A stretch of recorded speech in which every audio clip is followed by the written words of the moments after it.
Now, so how important is the youth vote in this election?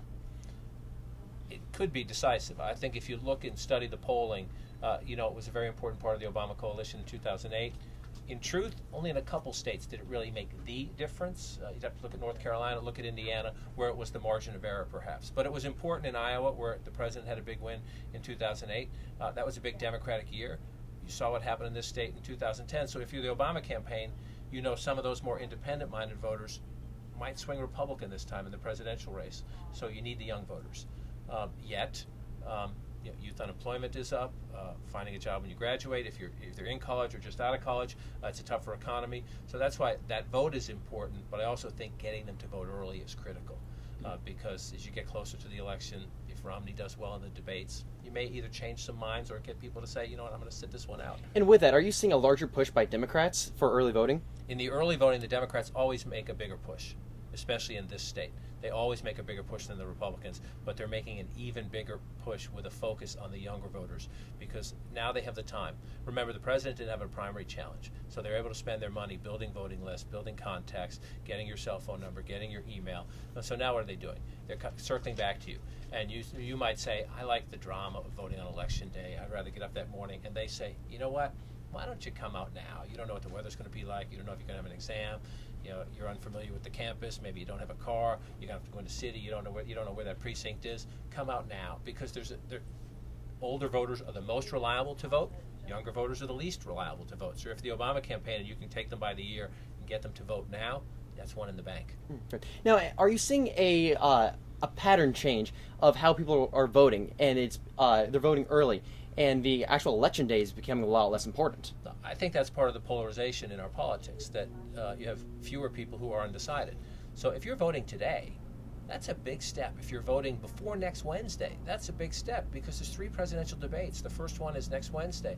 If you're going to vote before you see the president and his Republican challenger actually go mano a mano in a debate, well, whether you're voting for the president or Governor Romney, that means you're locked in. You're locked in. There's nothing can happen. Forgive me, this is an exaggeration, but the president can drool or Governor Romney can scream, and it's not going to change your vote. Well, that says something, right? That tells you you're in a polarized electorate, that you are a hard partisan either way. So why not vote early? If you're definitely not going to change your mind, get it done. Sure. Now, does President Barack Obama already have the youth vote pretty much cinched up, or is there something Mitt Romney can do to sway the voters who are not voting early? The numbers, the polling numbers, both nationally and most of the battleground states I've looked at, show the president still has a pretty big edge. It's not quite as big as it was 4 years ago, which again is why it's important to organize and identify yours and get them to turn out, because it's not the most reliable block to turn out. So if you can turn out more of yours, you might be able to keep the margin, even though the polling shows you don't have as great as level of support. The Paul Ryan pick, Republicans thought and still think it might help them, again, on the margins a little bit. They're not going to win the youth vote, but maybe get a little bit more a younger guy, an energetic campaigner, send him in on college campuses. So the Republicans think they will do a little better this time than they did in 2008 with the McCain-Palin ticket. But they fully expect the president to carry that vote significantly, the younger vote. The question is, what's the turnout level? You can win, he'll win 95% of the African-American vote again. Will we have as high turnout? He'll probably win 2/3 of the Latino vote. Will we have as high turnout? He'll win the majority, and probably a big majority, of the younger vote. But how many of them vote? How is now CNN has its lowest ratings in 20 years. How is CNN changing to be able to boost those ratings, and with a changing journalism world? Well, you hit the nail on the head with the last part. The world of journalism is changing. And so in many ways, you're too young to remember Xerox in the 80s. It was a big, giant company. It used to make copy machines, sometimes computers. They had to completely change what they did because the global economy was changing. You've seen General Motors and Chrysler and Ford and the American auto industry have to go through a huge change because of globalization. Technology is changing our business by the minute. In the course of this conversation, somebody is coming up with some new technology for people to communicate with. And yes, our domestic television ratings are in a struggle right now. CNN.com is the world's #1 visited news site. CNN International is thriving. CNN Espanol is growing. And so our company is actually very healthy. Part of our company is in need of a makeover. But I would argue not an extreme makeover. The thirst for information is greater than ever. If you want to compare us to Fox and MSNBC, which a lot of people do, fine. But I don't, because we do different things, especially in prime time. We don't do what they do. It's like comparing the Discovery Channel to Keeping Up with the Kardashians. They're shows on cable television, but they're not the same thing. And we try to do news and information and to be as objective as we can.